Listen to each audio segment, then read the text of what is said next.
Hello, this is Eugenia.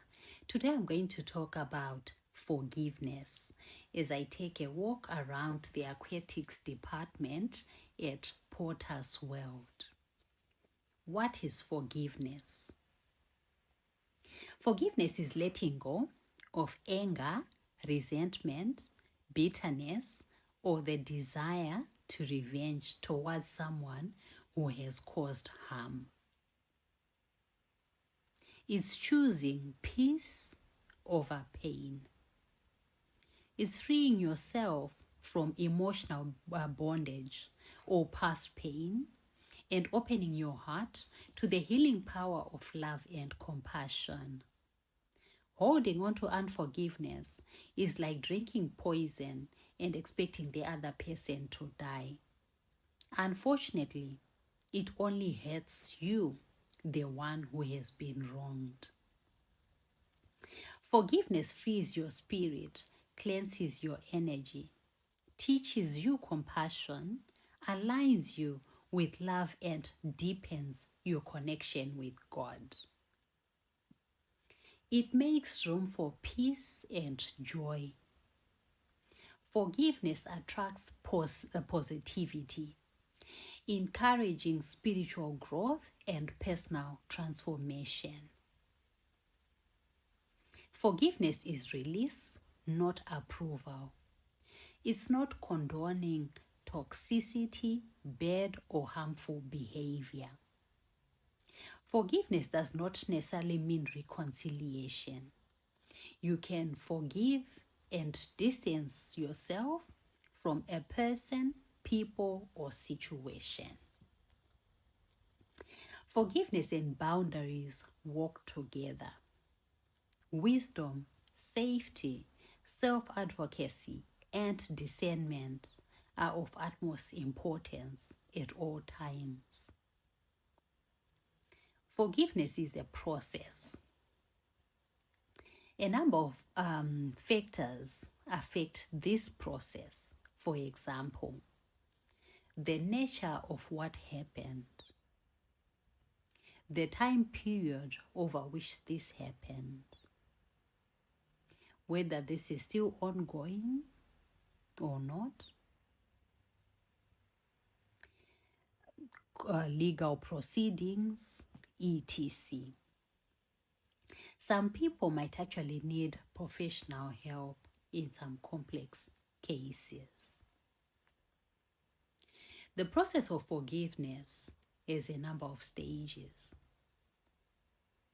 Firstly, forgiving others begins with self-forgiveness. Many of us harbor guilt, shame, and self-condemnation for our own wrongdoing. We need to accept that we are human. We might need to make amends if necessary. Then release these feelings through prayer, meditation, professional help, etc. The next stage will be acknowledging the pain caused to us. You can't forgive what you don't admit hurts you. This is followed by releasing the need for revenge to God or the universe. Karma is real. It's not always instant, but it will eventually be served. The next step will be shifting your perspective to what did this teach me? What did I learn from it? This should be followed by choosing compassion, seeing the other person as a flawed human just like you. The last stage is releasing and letting go through prayer, meditation, seeking professional help, etc. What are the signs that you have truly forgiven? 1, you no longer replay the hurt in your mind. 2, you feel neutral about the person, people, or situation. 3, You have found meaning in the experience. 4. You wish them well, even if it's from a distance. After working in a toxic work environment for 3 years, I learned a few lessons. Sometimes you have to choose to forgive even without an apology, because none might be coming. They might not even be remorseful.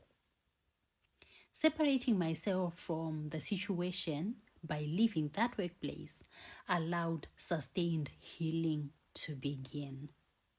And I could finally leave that chapter behind. Wallowing in self-pity after being hurt is normal, but no healing happens here.